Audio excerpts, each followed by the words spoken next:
अपनी चैनल समाज में फैले या घटित हो रही घटनाएं जिन्हें समझने के लिए वैज्ञानिक नजरिया देने के लिए प्रतिबद्ध है। आज हम इस बात को समझेंगे कि आखिर पढ़े लिखे लोग भी अवैज्ञानिक तथा धार्मिक गतिविधियों में लिप्त क्यों पाए जाते हैं। मसलन आपने ये भी देखा होगा कि जो पढ़े लिखे लोग हैं वो मंदिरों में जाते हैं, मस्जिदों में जाते हैं, चर्च में जाते हैं तथा कई सारी ऐसी घटनाएं जो कि बिल्कुल ही अवैज्ञानिक है उन कुरीतियों को भी फॉलो करते हुए पाए जाते हैं। आइए इसे एक उदाहरण से समझते हैं। एक बच्चा जब 3 से 7 साल का होता है तो सबसे ज्यादा जिज्ञासु होता है। उसके लिए दुनिया के रहस्य, आस पड़ोस में दिखने वाले रहस्य को जानने का मन करता है। कुछ ऐसे रहस्य जिनसे कि वो बिल्कुल अभ्यस्त होता है, जैसे कि डेली खाना खाना, पानी पीना, उसे जानने के बारे में उसका ख्याल बहुत ही कम आता है। लेकिन वैसी घटनाएं जो उसके लिए आश्चर्य पैदा करती है, जैसे कि बादल का बरसना, बिजली का कड़कना इत्यादि, इन पे उसकी जिज्ञासाएं ज्यादा होती हैं। वो इससे रिलेटेड कई सारी क्यूरीज अपने पेरेंट्स से करता है। अगर पेरेंट्स तार्किक हुए तो वो इसका अच्छा आंसर दे सकते हैं, पर अगर वो धार्मिक हुए तो उसका धार्मिक कारण बताते हैं जो कि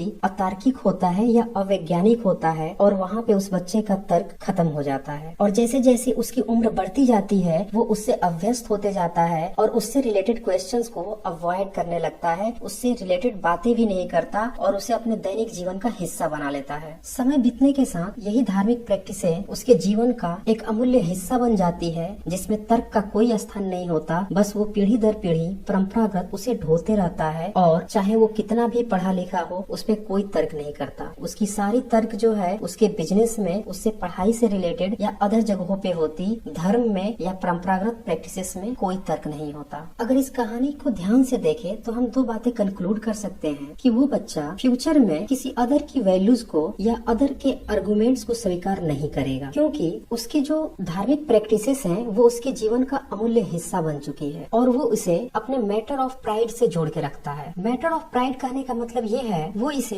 गर्व समझ लेता है। गर्व बेसिकली एक डर होता है जो कि समाज से जुड़ा हुआ है कि समाज के लोग क्या कहेंगे, घर वाले क्या कहेंगे या रिलेटिव्स क्या कहेंगे, और इस कारण से इन प्रैक्टिसेस को कंटिन्यू करते जाता है। आइए इस उदाहरण का केस स्टडी करते हैं साइंटिफिक आंसर के अनुसार। जरा इस बात पे गौर करें। आप सुबह में न्यूज़पेपर खोलते हैं या टीवी खोलते हैं और आपको ऐसी खबर मिलती है कि अफगानिस्तान ने वर्ल्ड कप में ऑस्ट्रेलिया को हरा दिया है, या फिर हो सकता है कि आपको एक दूसरी खबर सुनने को मिले कि इंडिया वर्ल्ड कप जीत चुका है, या फिर एक थर्ड केस भी आपको दे रहा हूँ जिसमें आपको ये सुनने को मिले ऑस्ट्रेलिया डिफीटेड अफगानिस्तान, यानी कि ऑस्ट्रेलिया ने अफगानिस्तान को वर्ल्ड कप में हरा दिया है। इन तीनों केसेस को अगर आप ध्यान से देखें तो फर्स्ट केस में आपको सबसे ज्यादा आश्चर्य होगा कि अफगानिस्तान वर्ल्ड कप में ऑस्ट्रेलिया को कैसे हरा सकता है, यानी कि इसकी संभावना आपको बिल्कुल ही कम लगेगी, या यूँ कहें इसकी प्रोबेबिलिटी नेग्लिजिबल है। आप चाहे तो इसको 0 भी कह सकते हैं या अप्रोचेस टू 0 भी कह सकते हैं। चूंकि प्रोबेबिलिटी इसकी 0 है और आपको आश्चर्य भी हो रहा है, यानी कि प्रोबेबिलिटी और वंडर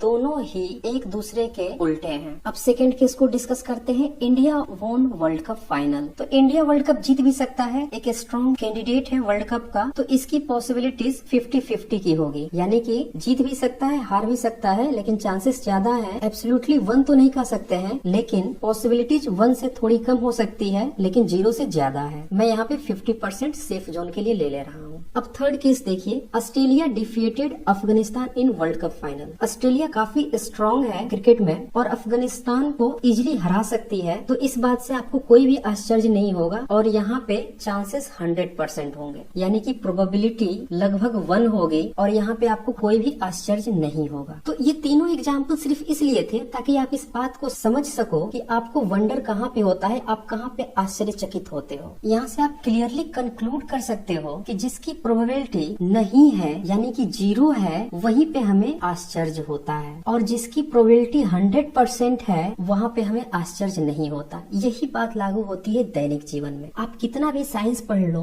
आप कितने भी एजुकेटेड हो जाओ, लेकिन आपका ध्यान जो डेली प्रैक्टिसेस में है वहाँ पे आपको आश्चर्य नहीं होता है, आप उस पे ध्यान नहीं दे पाते हैं, उसे आप जीवन का हिस्सा मान लेते हैं। वहाँ पे आपका कोई तर्क नहीं होता है और आप उसे पीढ़ी दर पीढ़ी ढोते रहते हैं बिना किसी किसी आर्गुमेंट के। आइए अब एक दूसरे पहलू पे बात करते हैं। जब मानव समुदाय एजुकेटेड होने के बाद भी जो धार्मिक प्रैक्टिसेस हैं, जो कॉमन प्रैक्टिसेस हैं, जो कि अवैज्ञानिक हैं और अतार्किक हैं, उनको अपने मैटर ऑफ प्राइड यानी कि उसे अपने गर्व से, अपने स्वाभिमान से जोड़कर रखता है, वो कितना तथ्यात्मक है। क्यों वो सार्वभौमिक सत्य को स्वीकारने से डरता है? वास्तव में अगर आप ध्यान से देखें तो ये स्वाभिमान सिर्फ उसका वहम है, उसका डर है, और ये डर ये है कि समाज क्या कहेगा, अगल बगल के लोग क्या कहेंगे, इससे मुझे कोई फायदा होगा या नहीं होगा। और यही डर की भावना उसके तर्क को खत्म कर देती है। वो सार्वभौमिक सत्य को स्वीकार करने से डरने लगता है, उन्हें धार्मिक प्रैक्टिसेस में बंद कर रह जाता है और उन्हें डिस्कार्ड नहीं कर पाता। यहाँ पे एक वर्ड आता है यूनिवर्सल ट्रूथ यानी कि सार्वभौमिक सत्य। आइए इस सार्वभौमिक सत्य को भी अच्छे से समझते हैं। 3 तरह के वर्ड से आप इस पूरे फिनोमेना को समझ सकते हैं। यूनिवर्सल ट्रूथ यानी कि सार्वभौमिक सत्य, बिलीफ यानी कि विश्वास, और तीसरा है फेथ यानी कि आस्था। यूनिवर्सल ट्रूथ 100% पॉसिबिलिटीज यानी जिसकी की प्रोबेबिलिटी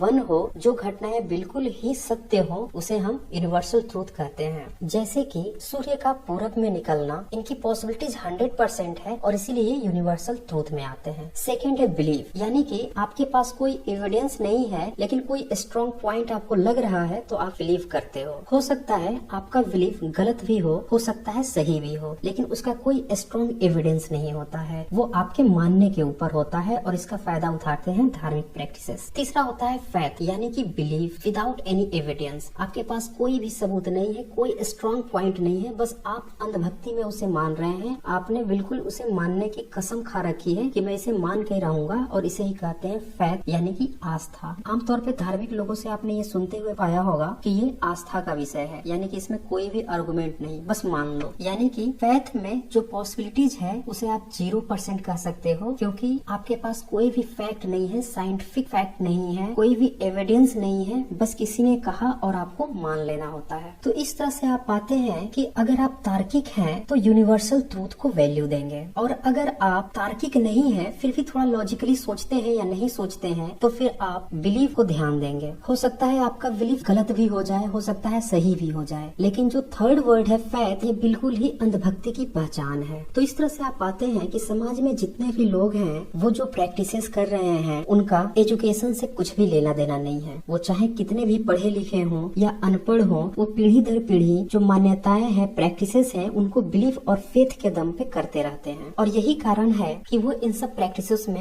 लिप्त पाए जाते हैं। तो आज के वीडियो में हमने ये कंक्लूड किया कि आप चाहे जितना भी पढ़ लिख ले, इससे कोई फर्क नहीं पड़ता अगर आप में तर्क नहीं है, और अगर तर्क है और उसे आप हर जगह इस्तेमाल करते हैं, इवन कॉमन प्रैक्टिसेस में, तो ही आप उसे अच्छे से समझ पाएंगे, उसके घटना के पीछे का कारण समझ पाएंगे। और जो लोग ऐसा नहीं करते हैं वही कॉमन प्रैक्टिसेस जो कि अवैज्ञानिक हैं उसे भी करते हुए पाए जाते हैं। तो आज का वीडियो आपको कैसा लगा इसे आप जरूर कमेंट करें। Thanks for